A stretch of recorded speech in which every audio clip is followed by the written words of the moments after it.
નમસ્કાર વિદ્યાર્થી મિત્રો, આજે આપણે સામાજિક વિજ્ઞાન ધોરણ 10 જેનો પાઠ પ્રથમ કે જે પ્રથમ સત્રની અંદર આવે છે, જેનું નામ છે ભારતનો વારસો, જેનો ભાગ 1 વિશે આપણે જોવાના છીએ. ભાગ 2 નો વિડીયો આ વિડીયોના ડિસ્ક્રિપ્શનમાં તમને જોવા મળશે, તેમજ ઉપર આઈ બટન દ્વારા પણ તમે ભાગ 2 નો વિડીયો જોઈ શકશો. જો તમે હજુ સુધી અમારી ચેનલને સબસ્ક્રાઇબ ન કરી હોય તો ચેનલને સબસ્ક્રાઇબ કરો, વિડીયો સારો લાગે તો લાઈક કરો, શેર કરો અને બેલ નોટિફિકેશન ઓન કરો, જેથી અમારા નવા વિડીયો પણ તમને સરળતાથી મળતા રહે. તો ચાલો શરૂ કરીએ. સામાજિક વિજ્ઞાન ધોરણ 10 પાઠ 1 ભારતનો વારસો. ભારતનો વારસો. ભારતનો વારસો. ભારત પ્રાચીન સંસ્કૃતિ ધરાવતો દેશ છે. ભારતના પ્રાચીન ગ્રંથ વિષ્ણુ પુરાણમાં ભારત વિશે એક શ્લોક સરસ મજાનો છે સંસ્કૃતની અંદર કે ઉત્તરમ યત સમુદ્રસ્ય હિમાદ્રેશ ચૈવ દક્ષિણમ વર્ષ તદ ભારત નામ ભારતી યત્ર સંસતિ. જેનો અર્થ થાય કે સમુદ્રની ઉત્તરે અને હિમાલયની દક્ષિણે આવેલ સ્થળનું નામ ભારત વર્ષ છે, જેના સંતાનો ભારતીય છે તેવું કહેવાય છે.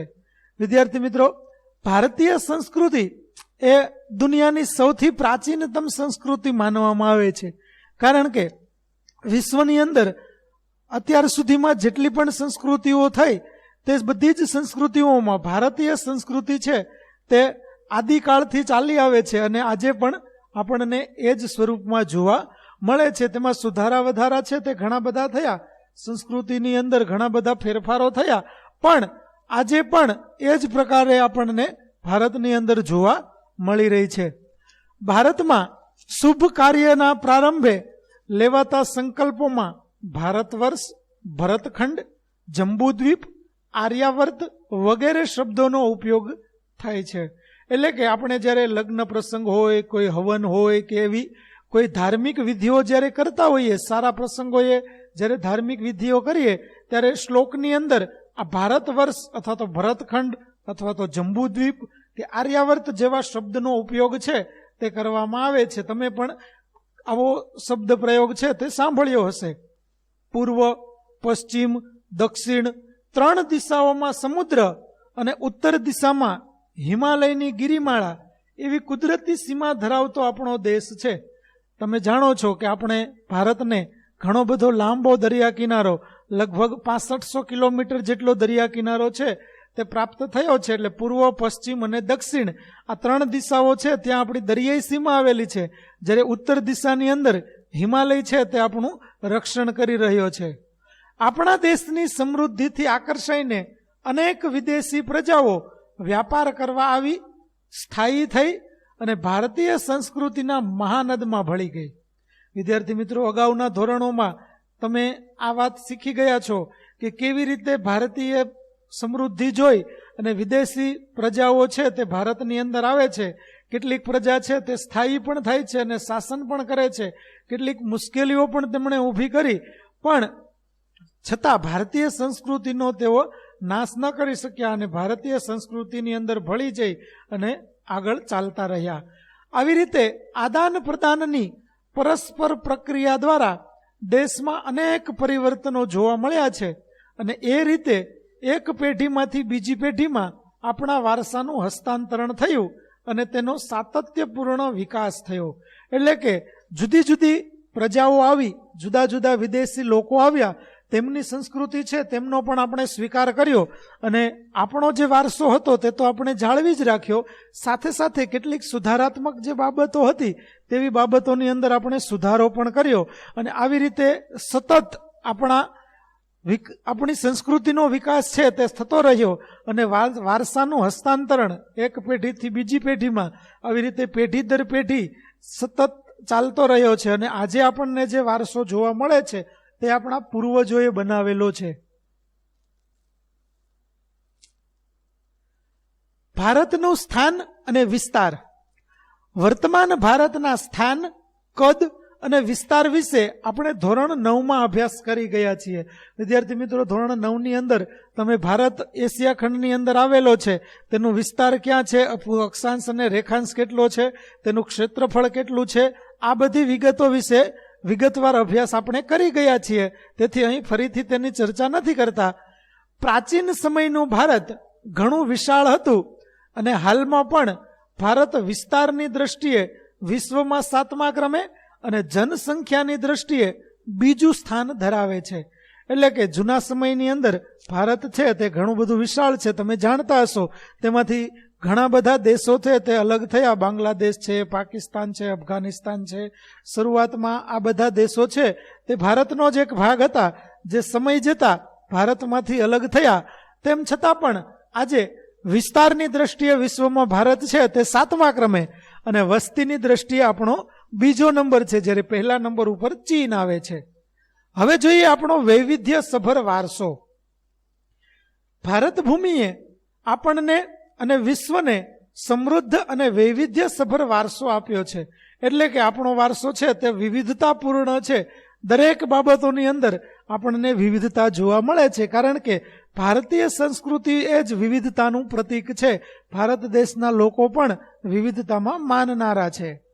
ભારતીય સંસ્કૃતિ શાંતિપ્રિય અને વેપારી રહી છે, કારણ કે વર્ષો થઈએ ભારતના લોકો છે વેપાર કરવામાં ઘણા બધા આગળ છે, અને તેમાં ખાસ કરીને આપણા ગુજરાતીઓ છે તે તો વેપારમાં ખૂબ જ પડતા આગળ ગણાય છે. અને ગુજરાતી લોકોને લોકો વિશ્વની અંદર વેપારી લોકો તરીકે ગુજરાતીઓની ઓળખ છે એ આપણને જોવા મળે છે. ભારતની સંસ્કૃતિમાંથી સત, ચિત્ત અને આનંદનો અનુભવ પ્રાપ્ત થાય છે. આ ઉપરાંત અહીં આવીને વસેલી ભિન્ન ભિન્ન સંસ્કૃતિ સાથેના આદાન પ્રદાન થકી ભારતીય સંસ્કૃતિ સમૃદ્ધ બની છે. તેણે અપનાવેલ અહિંસા અને શાંતિના મૂલ્યોની આજે વિશ્વભરમાં પ્રશંસા અને સ્વીકાર થયો છે.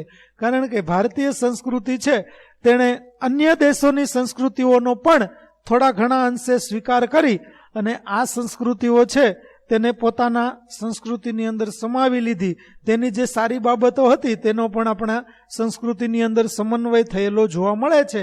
સાથે સાથે અહિંસા અને શાંતિના મૂલ્યો કે જેની આજે વિશ્વભરની અંદર માંગ છે, વિશ્વના લોકો અહિંસા અને શાંતિ માટે તરસી રહ્યા છે, ત્યારે ભારતે આ અહિંસા અને શાંતિનો સ્વીકાર છે તે વર્ષોથી કરેલો છે અને આપણે આ મૂલ્યોને આધારે જ આપણી સંસ્કૃતિને પણ ટકાવી રાખી છે.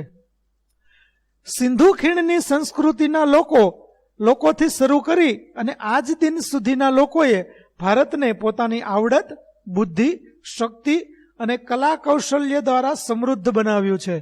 ભારતના લોકો ભવ્ય વારસાના નિર્માણ અને ઘડતર માટે અનેક ઋષિમુનિઓ, સંતો, વિદુષીઓ, વિદ્વાનો, ચિંતકો, કલાકારો, કારીગરો, વૈજ્ઞાનિકો, સંશોધકો, સાહિત્યકારો, શિક્ષણ શાસ્ત્રીઓ, રાજનીતિજ્ઞો, ઇતિહાસકારો, સમાજ સુધારકો વગેરેનો અગત્યનો ફાળો છે.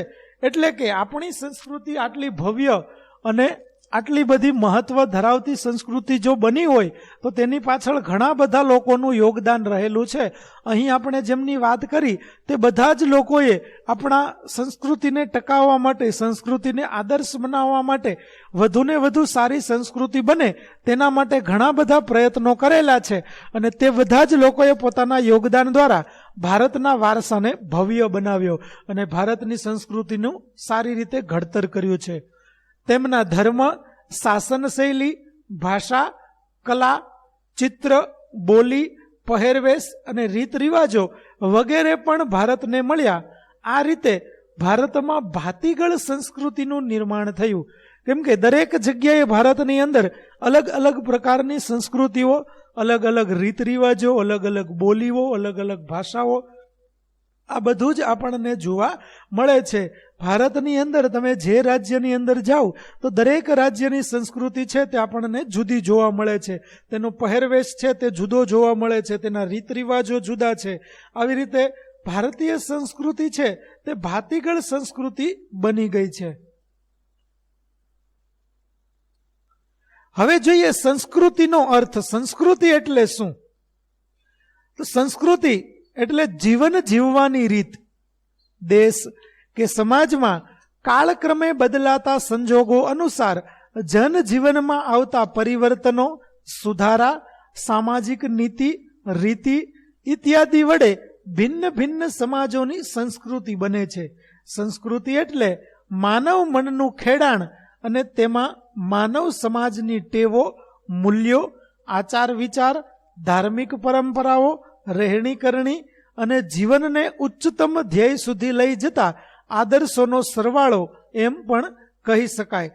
ટૂંકમાં કહીએ તો માનવીનું જીવન શરૂઆતથી લઈ અને અંત સુધી તે પોતાના જીવનની અંદર કેવી રીતે પોતાનું જીવન જીવે છે તેવો અર્થ પણ આપણે કરી શકીએ. તેનામાં રહેલા મૂલ્યો, તેના આચાર વિચારો, ધાર્મિક પરંપરાઓ, રહેણી કરણી, આ બધા જ છે તેને આદર્શ નાગરિક બનાવે છે.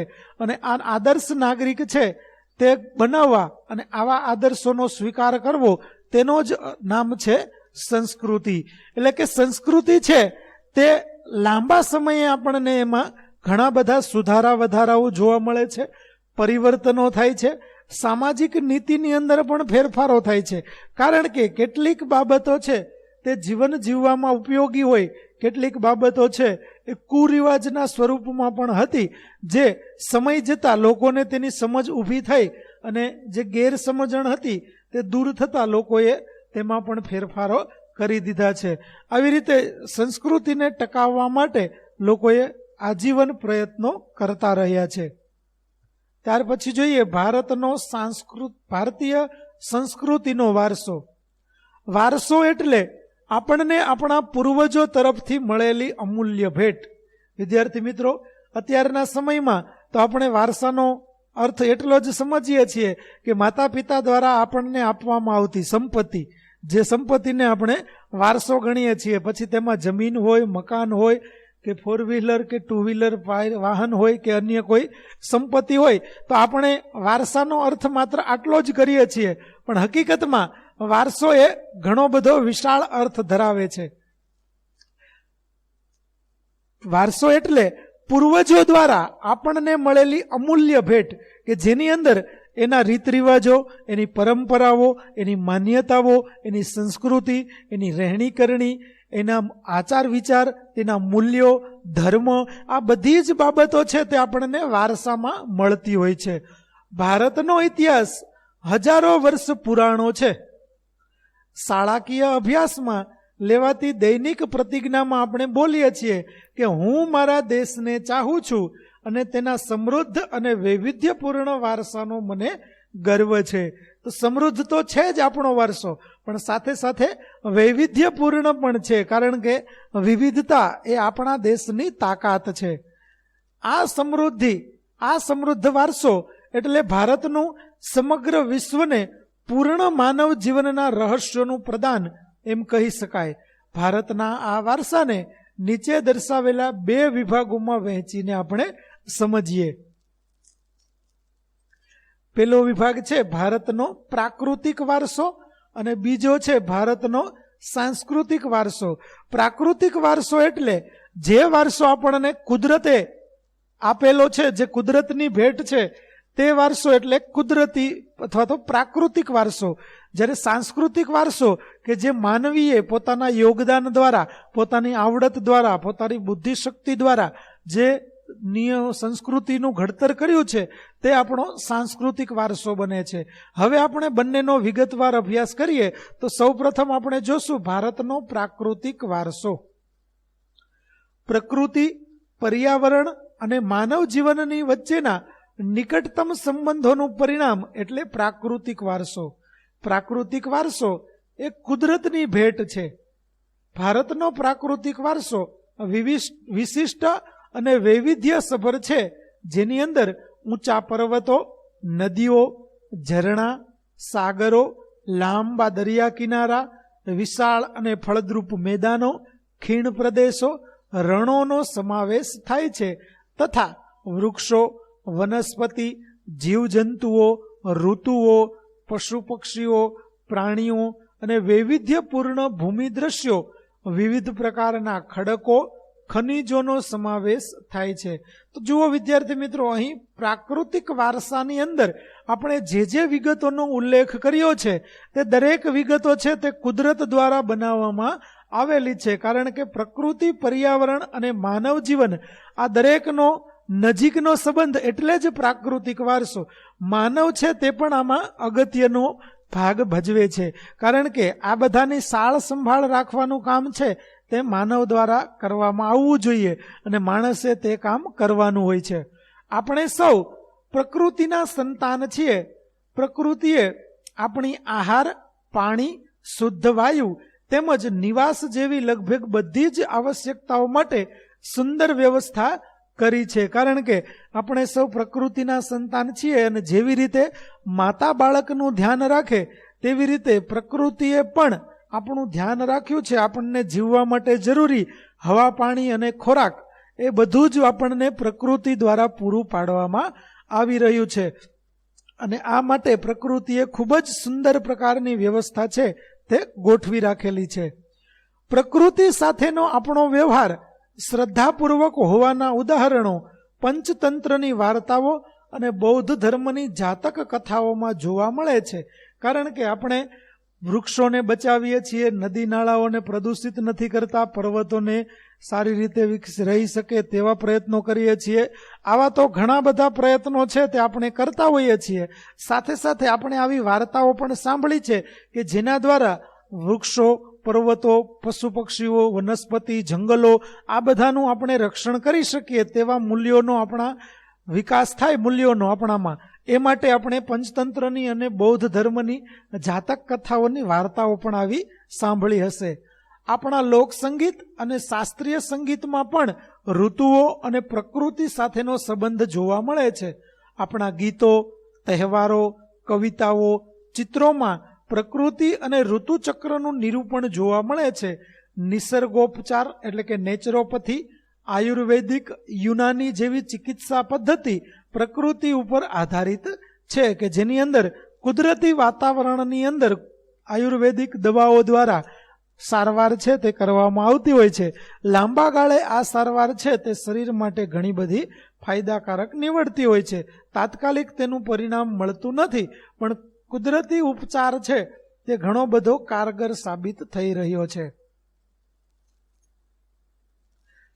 ત્યાર પછી હવે જોઈએ આપણે ભૂમિ દ્રશ્યો કે જે પ્રાકૃતિક વારસાની અંદર આપણને જે મળેલું છે તેમાં સૌ પ્રથમ છે ભૂમિ દ્રશ્યો.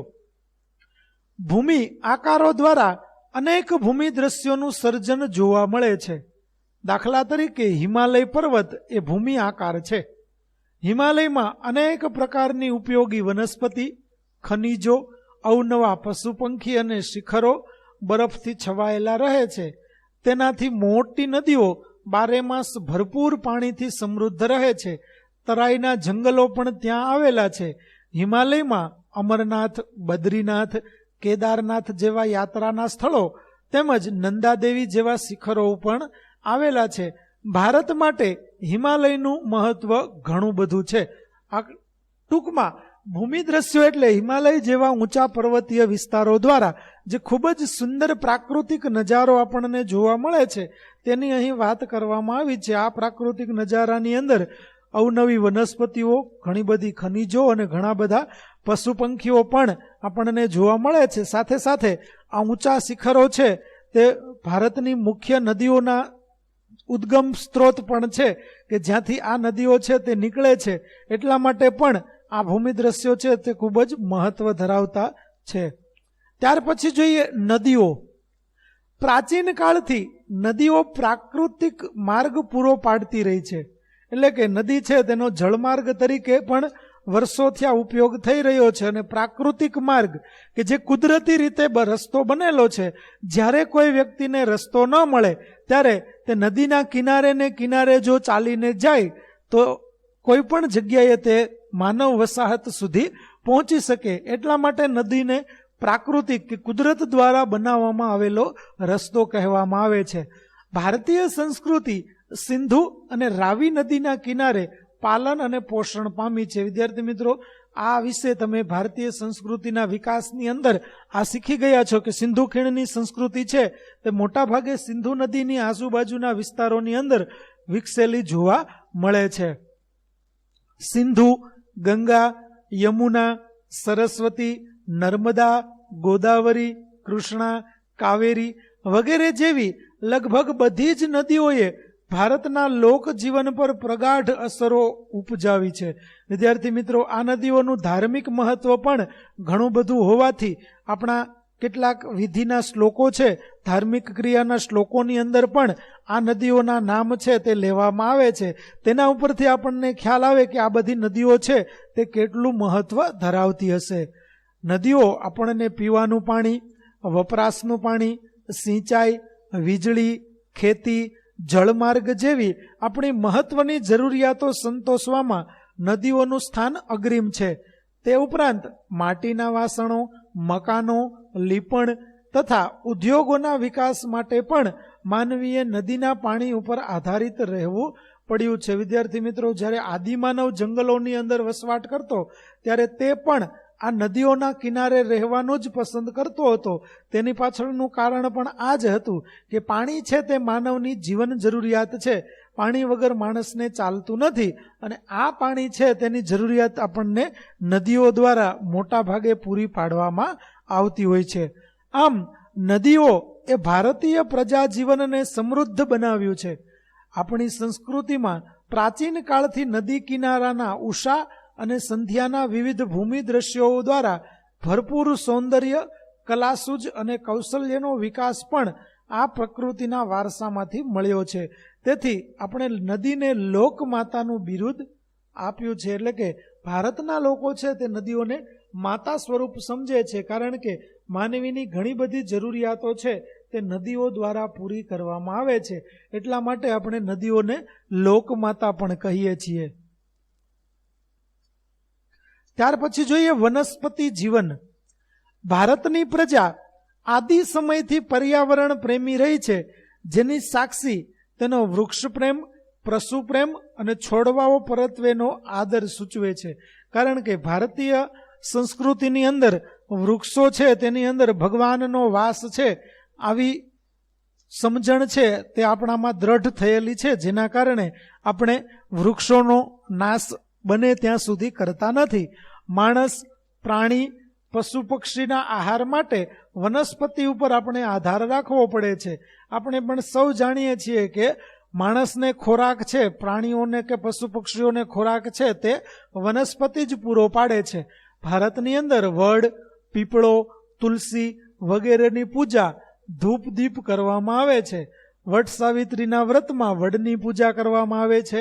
અનાજ, કઠોળ, તેલીબિયાના છોડ, ધન ધાન્યથી લહેરાતા ખેતરો, વન સમૃદ્ધિથી ભરેલા જંગલો અને ઔષધિઓ માટે ઉપયોગી છોડવાઓ એ આપણા અતિ પ્રાચીન કાળથી જીવનને સમૃદ્ધ બનાવ્યું છે.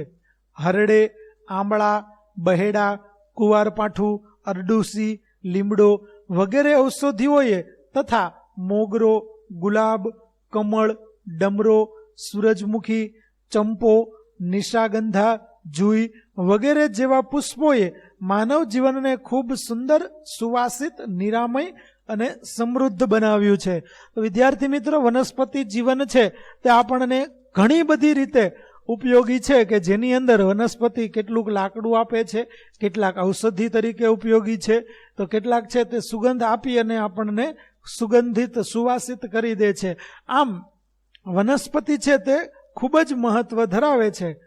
આમ ભારતના સામાજિક, ધાર્મિક જીવન પર વનસ્પતિનો અસરકારક પ્રભાવ રહ્યો છે. કારણ કે આજે પણ ભારતીય સમાજની અંદર પરંપરાથી ચાલી આવતી વૃક્ષોની પૂજા છે તે કરવામાં આવે છે અને આપણા સંસ્કારોની અંદર આ વાતો છે તે વણાઈ ગઈ છે. આપણે પ્રશ્ન નથી કરતા કે શા માટે વૃક્ષની પૂજા કરવી, કારણ કે આપણે વૃક્ષનું મહત્વ જાણીએ છીએ અને એટલા માટે જ આપણે વનસ્પતિ જીવનને પણ તેટલું જ મહત્વ આપીએ છીએ. ત્યાર પછી વન્ય જીવન. પ્રાચીન સમયથી ભારત દેશ પ્રકૃતિ પ્રેમી હોવાની સાથે સાથે પ્રાણી પ્રેમી સંસ્કૃતિ ધરાવતો દેશ છે. આપણે આપણા ઘરે ઘણા બધા પ્રાણીઓને પાળતા હોઈએ છીએ. એટલા માટે જ ભારતીય માનવ છે તેને પ્રાણી પ્રેમી પણ ગણવામાં આવે છે. વાઘ, સિંહ, હાથી, ગેંડો, શિયાળ, રીંછ, હરણ, રોજ, સાબર, સસલા, અજગર, સાપ, નાગ, નોળિયા, ઘો, સાહુડી જેવા અનેક જીવો ભારતની અંદર જોવા મળે છે. પ્રાણીની તો ઘણી બધી પ્રજાતિઓ છે તે આપણને ભારતની અંદર જોવા મળે છે.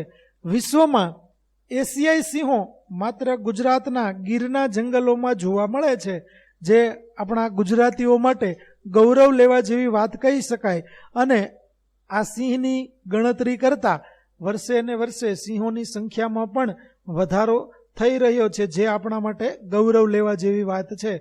આપણી ધાર્મિક માન્યતાઓમાં લોકોએ કેટલાક વન્યજીવોને વાઘ, મોર, મગર, ગરુડ વગેરેને દેવી દેવતાઓના વાહન તરીકે પણ સ્થાન આપ્યું છે. આપણે ભગવાનની મૂર્તિ જોઈએ છીએ ત્યારે તેના વાહનોની અંદર પણ આપણને કેટલાક પ્રાણીઓ છે જોવા મળે છે. દાખલા તરીકે વાઘ છે, મોર છે, મગર છે, ગરુડ છે, સિંહ છે, નંદી, બળદ છે. આ ઘણા બધા પ્રાણીઓ છે તેને આપણે ભગવાનના વાહન તરીકે પણ સ્વીકારેલા છે. આપણી રાષ્ટ્રીય મુદ્રામાં પણ 4 સિંહ, ઘોડો, હાથી તથા બળદની આકૃતિ મૂકી અને તેનું મૂલ્ય આંકવામાં આવ્યું છે. વળી આ વન્યજીવોની રક્ષા માટે અભયારણ્યો બનાવી તેમના જીવનની સુરક્ષા માટે કાયદાઓ પણ ઘડવામાં આવેલા છે. અભયારણ્યો વિશે વિદ્યાર્થી મિત્રો તમે આગળના ધોરણોની અંદર ઘણું બધું શીખી ગયા છો, એટલે અહીં ફરીથી ચર્ચા કરતા નથી આપણે. હવે જોઈએ બીજો ભાગ, એટલે કે ભારતનો સાંસ્કૃતિક વારસો. અગાઉ જે આપણે જોયો તે કુદરત દ્વારા મળેલો પ્રાકૃતિક વારસો હતો. હવે આપણે જોઈએ ભારતનો સાંસ્કૃતિક વારસો કેવો છે. ભારતે જગતને વિવિધતાપૂર્ણ અને સમૃદ્ધ વારસાની ભેટ આપી છે. સાંસ્કૃતિક વારસો એટલે માનવ સર્જિત વારસો, એટલે કે માનવીએ પોતાના કુનેહ, બુદ્ધિ ચાતુર્ય, આવડત અને કલા કૌશલ્ય દ્વારા જે કંઈ પ્રાપ્ત કર્યું કે તેનું સર્જન કર્યું તેને સાંસ્કૃતિક વારસો કહેવાય છે. એટલે કે ભારતના લોકોએ વિશ્વના લોકોને પોતાની બુદ્ધિ દ્વારા, પોતાની આવડત દ્વારા, પોતાના ચાતુર્ય દ્વારા જે બાબતો આપી છે તે દરેક બાબતો ભારતના સાંસ્કૃતિક વારસાની અંદર આવે છે. આર્યોથી શરૂ કરી અને શકો, ક્ષત્રપ, કુષાણ, હુણ, ઈરાનીઓ, તુર્ક, આરબો, મુઘલ, પારસીઓ, અંગ્રેજો, ફ્રેન્ચો વગેરે જેવી વિવિધ જાતિ પ્રજાતિઓ ભારતમાં આવી. આ બધા વચ્ચે થયેલા આદાન પ્રદાનથી ભારતીય સંસ્કૃતિ સમૃદ્ધ બની છે. એટલે કે ઘણી બધી વિદેશી પ્રજાઓએ ભારતમાં આવી અને સ્થાયી થવાનો પ્રયત્ન કર્યો, તો સાથે સાથે તેમની સંસ્કૃતિ છે તે પણ ભારતની અંદર આવી અને ભારતીય લોકોએ તેમને આપણી સંસ્કૃતિ આપી, તે લોકોએ આપણને તેમની સંસ્કૃતિ આપી. આવી રીતે આદાન પ્રદાનથી ભારતીય સંસ્કૃતિ છે તેમાં ઘણા બધા સમૃદ્ધિ છે આવેલી જોવા મળે છે. પ્રાગ ઐતિહાસિક સમયથી ભારતે વિશ્વની પ્રજાને સાંસ્કૃતિક વારસાઓની ઘણી બધી બાબતોની ભેટ આપી છે. ઉદાહરણ તરીકે જોઈએ તો શિલ્પ સ્થાપત્યની કળા આશરે 5000 વર્ષ જેટલી પ્રાચીન છે, જેમાં સિંધુ ખીણ સંસ્કૃતિના પુરાતન સ્થળોના અવશેષો ગણી શકાય. તો ભારતીય સંસ્કૃતિએ સૌથી પ્રાચીન સંસ્કૃતિ માનવામાં આવે છે તે આપણે આગળ વાત કરી હતી, કારણ કે સિંધુ ખીણ સંસ્કૃતિના જે અવશેષો મળ્યા તે 5000 વર્ષ કરતાં પણ વધુ જૂના હોય તેવું માનવામાં આવી રહ્યું છે. તેમાંથી મળી આવેલ દેવી દેવતાઓની પ્રતિમાઓ, માનવ શિલ્પો, પશુઓ તથા રમકડા તેમજ દાઢીવાળા પુરુષનું શિલ્પ અને નર્તકીની મૂર્તિ જોઈને આપણને આપણા સાંસ્કૃતિક વારસા પ્રત્યે સ્વાભિમાન અને ગૌરવની લાગણી જન્મે છે. કારણ કે આજથી 5000 વર્ષ પૂર્વે પણ માનવી પાસે આટલી બુદ્ધિ શક્તિ, આટલું કૌશલ્ય, આટલી કારીગરાઈ છે તે જોવા મળતી હતી કે તે આવા શિલ્પો, આવી પ્રતિમાઓ, આવી મૂર્તિઓ છે, આવા રમકડાઓ છે તે બનાવી શકતો હતો. તે આપણા માટે ગૌરવ લઈ શકાય તેવી વાત છે. આ જ ક્રમમાં મૌર્ય યુગની ઊંધા કમળની આકૃતિ ઉપર સિંહ અને વૃષભનું શિલ્પ, બુદ્ધની પ્રજ્ઞા પારમિતાનું શિલ્પ, સારનાથની ધર્મચક્ર પ્રવર્તનવાળી મહાત્મા ગૌતમ બુદ્ધની પ્રતિમા અને તે પછીના કાલખંડની જૈન તીર્થકરોની પ્રતિમાઓ રાષ્ટ્રકૂટ રાજાઓના સમયની ઇલોરાની ગુફાઓ નિહાળતા આપણને આપણા સાંસ્કૃતિક વારસા પ્રત્યે આદર અને ગૌરવ અનુભવાય છે. વિદ્યાર્થી મિત્રો, ગૌરવ લેવા માટેની ખૂબ જ અગત્યની બીજી એક વાત તમને જણાવું કે આ સમયે જે લોકોએ આ બધું બનાવ્યું છે તે અત્યારના જેવી કોઈ પણ પ્રકારની ટેકનોલોજી વગર આ બધું જ તેમણે બનાવ્યું હતું. અત્યારે આપણી પાસે આવી ખૂબ જ સરસ અને આધુનિક કહી શકાય તેવી ટેકનોલોજી હોવા છતાં પણ આજે આપણે પ્રાચીન સમયની અંદર બનાવવામાં આવેલા સ્થાપત્યો, શિલ્પો કે તેના જેવી મૂર્તિઓ કે તેવું બનાવી શકતા નથી.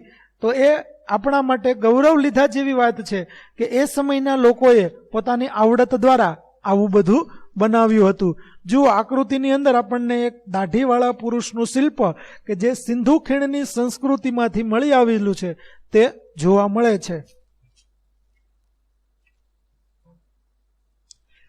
આપણા સાંસ્કૃતિક વારસામાં મંદિરો, શિલાલેખો, સ્તૂપો, વિહારો, ચૈત્યો, મકબરા, મસ્જિદો, કિલ્લાઓ, ગુંબજો, રાજમહેલો, દરવાજા, ઇમારતો, ઉત્ખનન કરેલા સ્થળો તેમજ ઐતિહાસિક સ્મારકોનો સમાવેશ કરી શકાય.